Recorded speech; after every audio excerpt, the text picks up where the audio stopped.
ప్రధానంగా మార్వాడి వాళ్ళ వలన ప్రధానంగా ముఖ్యంగా నష్టపోయింది పూసల వాళ్ళే.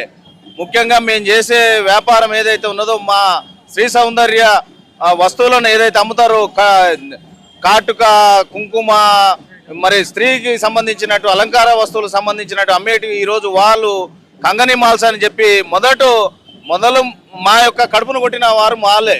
తర్వాత చిన్న చిన్నగా వాళ్ళందరూ అన్ని బిజినెస్లకు రావడం జరుగుతూ ఉంది.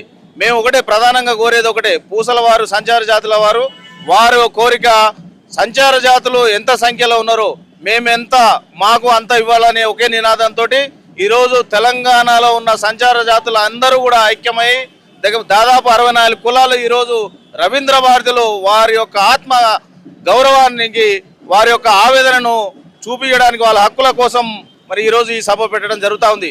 ఈ సభ నుండి ఒకటే నినాదం, మాకు 10% రిజర్వేషన్ ఇచ్చినాం, అప్పుడే మరి సంచార జాతులు బాగుపడతాయి.